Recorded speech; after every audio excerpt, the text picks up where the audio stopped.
Ice അവലാഞ്ചോ ഗ്ലോഫോ നേപ്പാളിനെ തകർത്ത മിന്നൽ പ്രളയത്തിന്റെ കാരണം തേടി ശാസ്ത്രലോകം.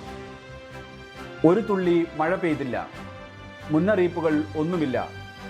എങ്കിലും നേപ്പാളിലെ ഗ്രാമങ്ങൾ വെള്ളത്തിനടിയിലായി. കാലാവസ്ഥാ വ്യതിയാനം മൂലമാണ് ഈ സംഭവമെന്നാണ് ശാസ്ത്രലോകത്തിന്റെ വിലയിരുത്തൽ. നമസ്കാരം. വടക്കൻ നേപ്പാൾ തകർന്ന് തരിപ്പണമായിരിക്കുന്നു. ഭോട്ടോകാഷിയും തൃശൂലിയും റസുവ ജില്ലയിലെ തീരഗ്രാമങ്ങളെ തകർത്തിരിക്കുന്നു. ഒരു തുള്ളി മഴയുണ്ടായിരുന്നില്ല, ഒരു മഴ മുന്നറിയിപ്പ് പോലും അവർക്കുണ്ടായിരുന്നില്ല. എന്നിട്ടും ഈ ഗ്രാമങ്ങൾ അപ്പാടെ ഒലിച്ചുപോയി.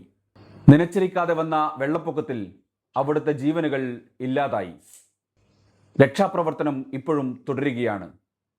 മരണസംഖ്യ ഉയർന്നുകൊണ്ടേയിരിക്കുന്നു. കാണാതായവരുടെ കാര്യത്തിൽ ഇപ്പോൾ ഏകദേശ ധാരണയിലെത്തിയിട്ടുണ്ട്. ലോകമാകെ നേപ്പാളിനൊപ്പമാണ്. ലോകമൊന്നടങ്കം നേപ്പാളിനുള്ള സഹായ വാഗ്ദാനങ്ങൾ നൽകിക്കൊണ്ടിരിക്കുന്നു.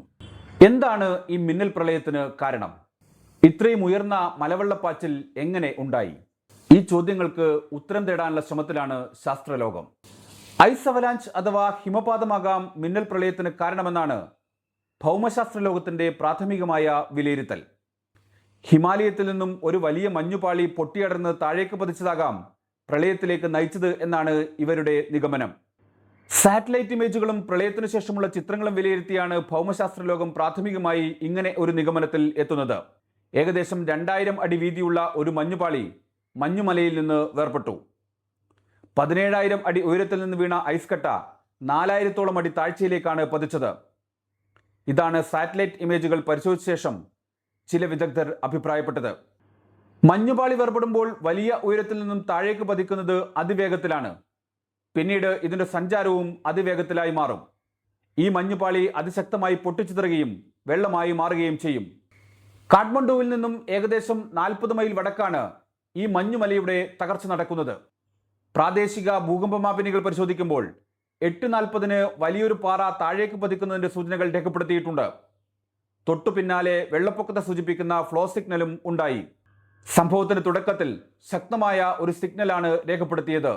ഇത് ഭൂകമ്പമാണ് എന്ന നിഗമനം ആദ്യഘട്ടത്തിൽ ഉണ്ടാക്കിയിരുന്നു. US ജിയോളജിക്കൽ സർവേ ആയിരുന്നു ഇവിടെ ഭൂകമ്പം നടന്നു എന്ന് ആദ്യം പറഞ്ഞത്. എന്നാൽ പിന്നീട് അവർ ഇത് തിരുത്തി. 5.2 മാഗ്നിറ്റ്യൂഡിലെ ഭൂകമ്പത്തിന് തുല്യമായ സിഗ്നലാണ് അവിടെ ഉണ്ടായത് എന്നാണ് ഇപ്പോഴത്തെ കണ്ടെത്തൽ.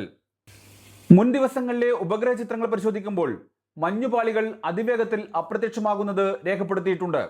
അതായത് വലിയ ചൂടാണ് അവിടെ അനുഭവപ്പെടുന്നത്. അതുകൊണ്ട് തന്നെ മഞ്ഞുമല ഉരുകുന്നു എന്നാണ് ശാസ്ത്രലോകത്തിന്റെ കണ്ടെത്തൽ. എങ്കിലും പൂർണ്ണമായും ഹിമപാതം എന്ന നിഗമനത്തിലേക്ക് ശാസ്ത്രലോകം എത്തിയിട്ടില്ല.